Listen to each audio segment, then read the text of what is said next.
I can do all things through Christ who strengthens me. Amen. For a brief moment, I want to talk from this thought.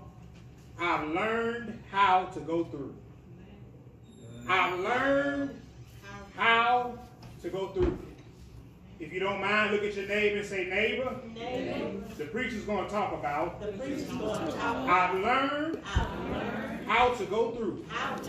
Now let us give God a hand clap of praise on today. I've learned how to go through. My brothers and sisters, over the 34 years of my life that I've been on this earth, there are a few things that I have discovered. I've discovered that life is not as beautiful as people try to paint it to be. I've discovered that there's no such thing as the American dream. I've discovered that life has a way of knocking you down and hitting you hard like Mike Tyson did in his prime. There's no use to sugarcoat it when it comes to life. Life can be tough. Amen. Life can deal you some blows that makes you wonder if you'll make it to see the next day. Amen. There are times that you feel like giving up. There are times that you feel like throwing in the towel. There are times that you will walk the floor in the midnight hour with tears rolling down your face, wondering what the next day is going to bring. There are times when you will have trouble paying bills and you don't know where the money is coming from. There's times where there'll be sickness in your body, but there is no healing. Life is filled with rough times. My brothers and sisters, I've discovered all of these things about life. But although I've discovered the tough times of life, there's something else that I have also discovered.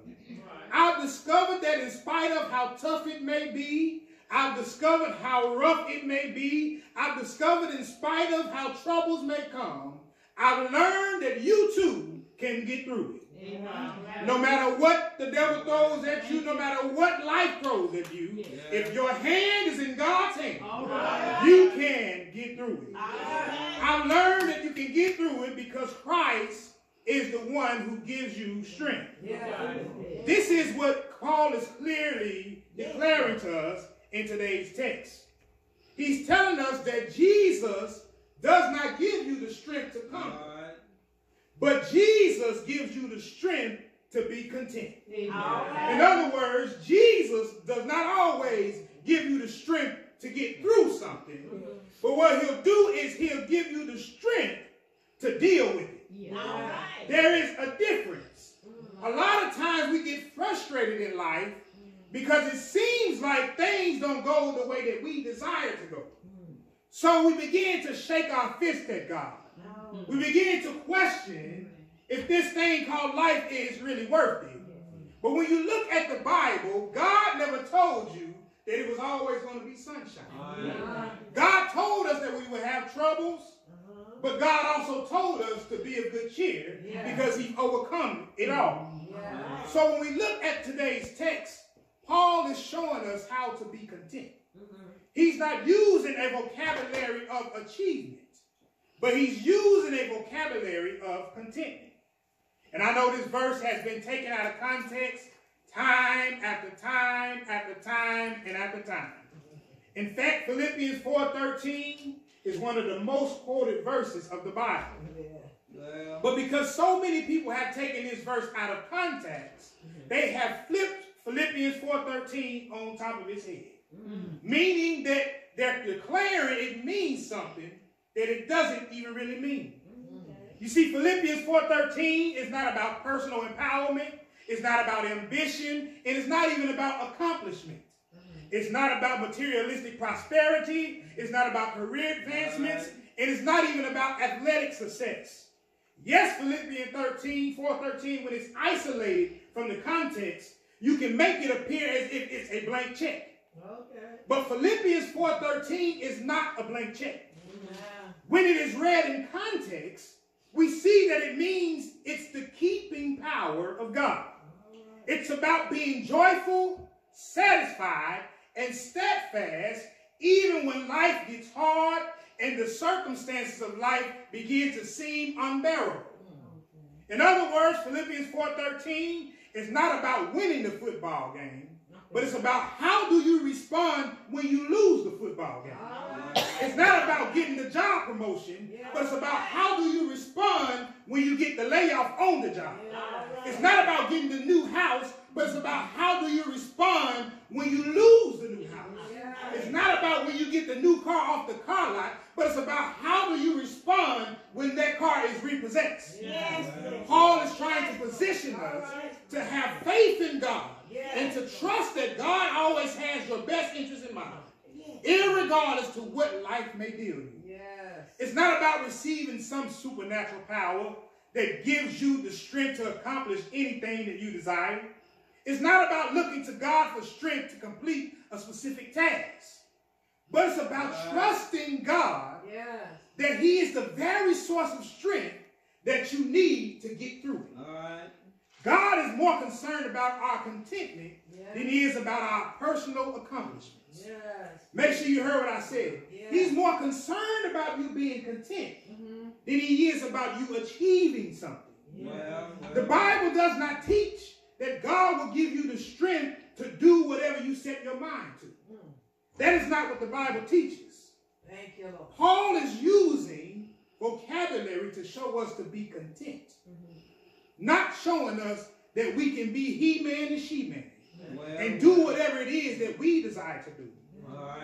My brothers and sisters, look at your life. And if we were to be honest, the most times when we become discouraged, it's because things do not go the way that we planned them to go. Whenever things don't go the way that we desire to go, that's when we become frustrated, we're agitated, we feel that everything has fallen apart. All because things are not going the way that we desire for them to go. But when you look at what God has promised us, God promised us eternal life. And God promised us that he will be with us always. What does that mean, Reverend? God never promised you a certain career. God never promised you a certain money in your bank account. God never promised you a certain amount of years on this earth. He never promised you that you wouldn't have trouble. God never promised a Cadillac or a Mercedes-Benz. He never promised a cattle on 1,000 hills, but he said he's got a cattle on 1,000 hills. But God never promised us anything in specific, but that he will be with us always, and he promised us life and life more abundantly. But when you look at what life and life more abundantly mean, it's not talking about the physical things. It's talking about loving, trusting, and serving God. If I love God, if I serve God, and if I trust God, everything that I need, not something, but everything that I need will be supplied. A lot of times when we find ourselves in need, it's not because God can't do it. It's because we're not in position to receive what God desires to do.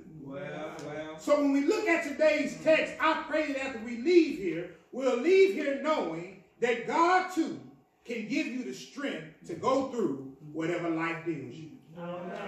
So we're going to learn how to get through it. The first thing we see in the text is the confidence of Paul. Say the confidence of Paul.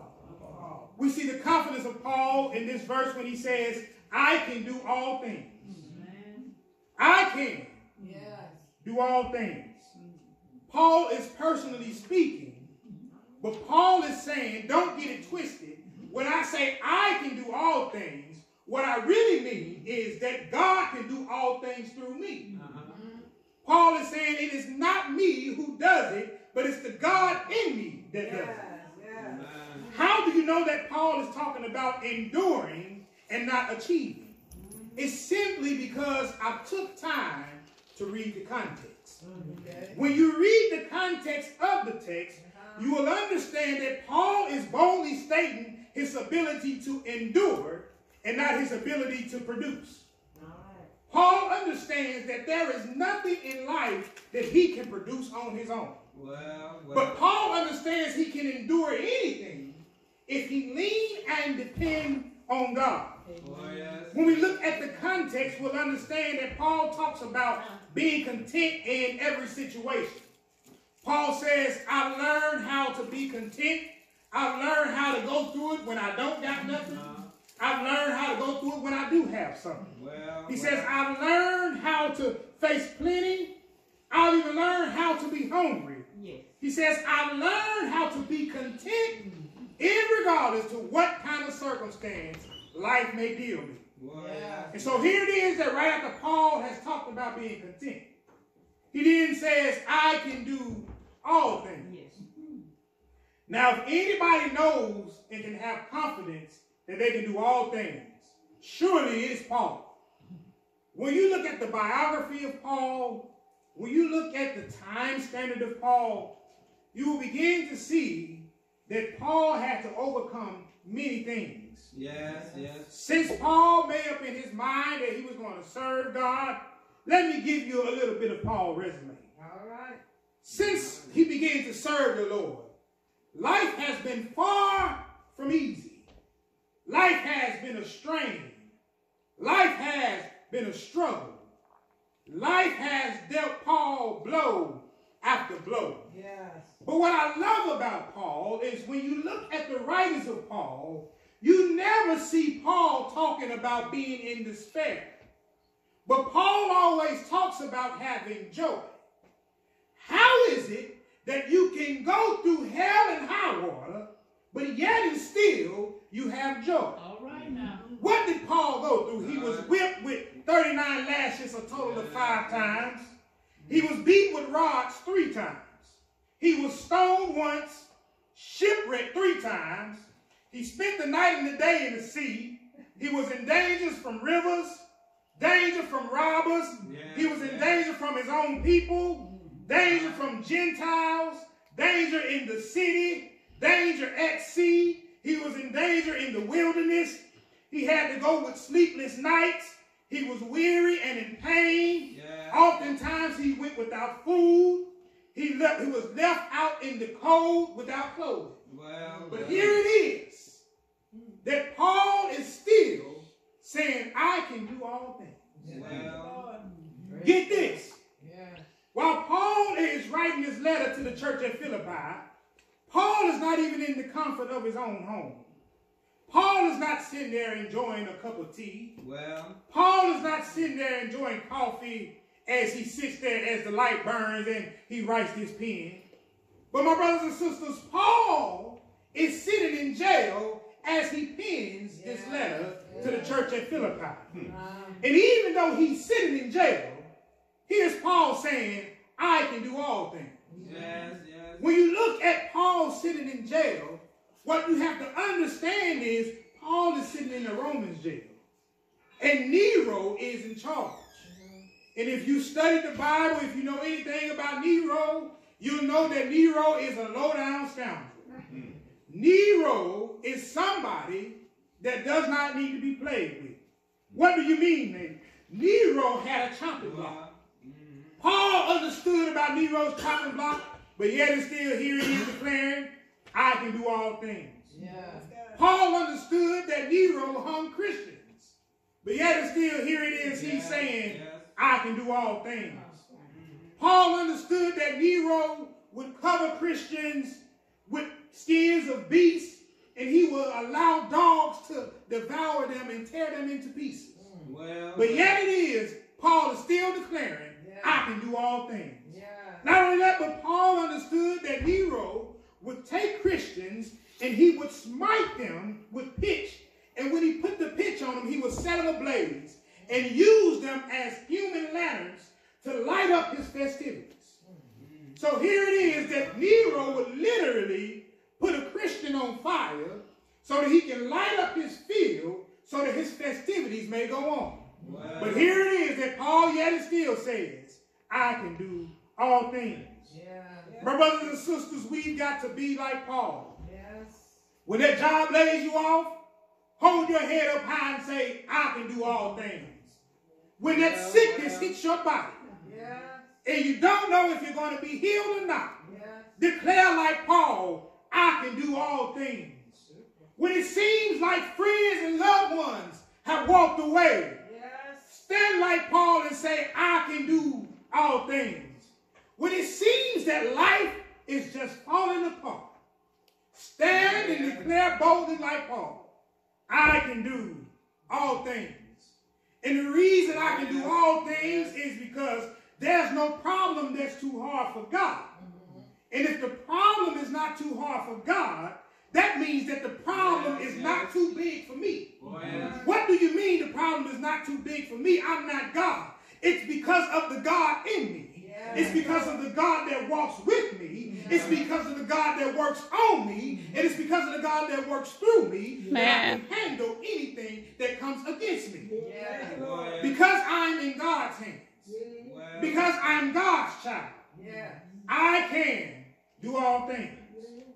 So if we're going to learn how to go through it, the first thing that we see in the text is the confidence of Paul. But lastly, when we look at the text, we see the creator of Paul's strength.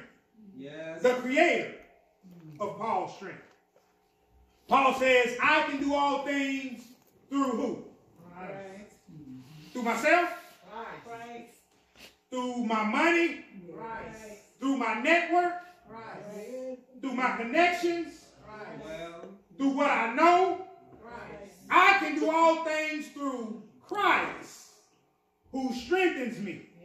In other words, Paul says, don't get it twisted.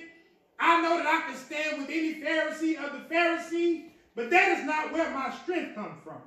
He says, it's not me, but it's God. I don't stand because of me. I don't preach because of me. And I don't endure because of me. But I endure, I preach, and I stand because of who lives within me. He says, I can do all things through Christ who strengthens me. And what we must understand is that our point of motivation should never be a prize of personal achievement. But our motivation should be rooted in the simple fact, in the abundance that Jesus, get this, he has accomplished everything that we need. He's not trying to, but he's already accomplished everything that we need. That means that we have to learn how to rest in him. We got to learn how to believe in him, because he is our source of strength. Therefore, Christ is our foundation. He has already accomplished what will be accomplished in and through us. He has already sustained us through that which will come against us. He's not trying to sustain you. But even before you're delivered, he's already delivered you. What he wills to do has already been done even before we see it. My brothers and sisters, that is so powerful. If you could ever get that in your mind, that even before the trouble comes, God has already handled the trouble. God is not caught by surprise when the trouble comes. Reverend, how do you know? Because God is the one who allowed it. And if God allowed it, it means that God knew it was coming before it got to me. And because God knew it was coming, God has already planned a way for me to get through it. But I've got to learn how to trust him. And the only way that I can learn how to trust him is I must be connected to him. If you don't mind, I want you to go around and the lights that are on in the sanctuary, I want somebody to turn them off for me. I'm going to show you how powerful it is if you will stay connected to the power source. Understand and know that Jesus is your power source. Go ahead and cut all of them off. It ain't going to get too dark. It's daylight outside. But I want to show you something about being connected to the power source. As they turn off these lights, what you see here is a lamp. And the lamp is not plugged into a power source.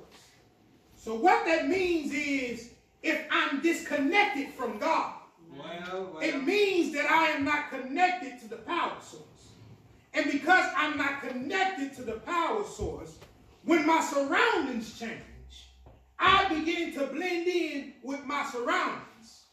Meaning, if darkness is all around me, and I'm not connected to the power source, that darkness that is around me will begin to consume me. Amen. I'll begin to look like everything that is around me because I'm not connected to God. That is why it's so important to understand that God is the creator of your strength. Amen. Now, it does not matter how many times I flick this light bulb, but because I'm not connected to the power source, everything around me will begin to control me. But I want you to see something. When I get connected to Jesus, and I stay connected to Jesus, in regards to how dark it gets around you, if I'm in Jesus, nothing around will change me. It does not matter how dark it gets around me, my light will stay the same. It does not matter how troubles may hit me, my light will stay the same. Right. Why? Because my power source is not distracted nor hindered by what goes on around me. And because Jesus is unbothered and I'm connected to Jesus, because I walk with him, because I talk with him, because I know I belong to him, right. Nothing around affects me. I've got to stay connected to the power source. That's what Jesus means when he says, you are the light of the world, a city that sits on the hill. Now he's telling you that you are the light of the world because he's saying you cannot be affected by the world. Yes, you are in the world, but you're not of the world. And because I'm not of the world, everything that happens in the world does not control my life. Because my life does not come from circumstances. My life does not come from people. My life does not come from money. My life does not come from the things I have in life. But my life comes because I'm connected to the power source. But when I become disconnected, then I am consumed by everything that goes on around me. You can go ahead and cut the lights back on. But I pray after today, you will not allow anything or nobody around you to cause you to become disconnected. But stay connected to the light. How can we stay connected to the light? Because there's someone that went before us that stayed connected. Jesus, my brothers and sisters, he learned how to go through it. What do you mean he learned how to go through it? When they marched him from courtroom to courtroom, he was showing that he learned how to go through it. When they marched him up a hill called Calvary, he was showing us that he learned how to go through it. When they put nails in his right hand and a nail in his left hand, he was showing us how he learned how to go through it. When they put a rivet through his feet, he was only showing us that he learned how to go through it. When he gave his mother to John, when he gave his side to the piercing, and when he gave his head to the crown of thorns, he was showing us that he had learned how to go through it. And because he learned how to go through it, he didn't just stop there, but he died for your sins. And he died for my sins. Why did he do it, Reverend? Because he learned how to go through it. And what I love about God is God will show you when you learn how to go through it, God will turn around and bless you. Yes, he died. But that is not the end of the story, because Jesus was obedient, because he learned how to go through it. God has given him a name above every name. That at the name of Jesus, every knee shall bow, and every tongue shall confess that Jesus Christ is Lord. Why shall every knee bow, and why shall every tongue confess him as Lord? It's because he learned how to go through it. God is trying to tell us that the power does not come from you trying to stand on your own. But the power comes from being connected to him. So God is telling us today that he wants us to remain connected. God says you can go through it. There's no sickness that's strong enough to take your eyes off him. There's no pain strong enough to make you take your eyes off him. There's no trouble in life that is strong enough to make you take your eyes off him. There's no temptation strong enough to make you take your eyes off him. When you are connected, when you're connected, there's nothing that can change you. And if you realize that cord extends from there to here, but irregardless to how far I may have to go in life, if I remain plugged into the power source, I will sustain anything. Yeah. It does not matter if you're in Mississippi. It does not matter if you're in Alaska. It does not matter if you're in Tennessee. It does not matter where life takes you. If God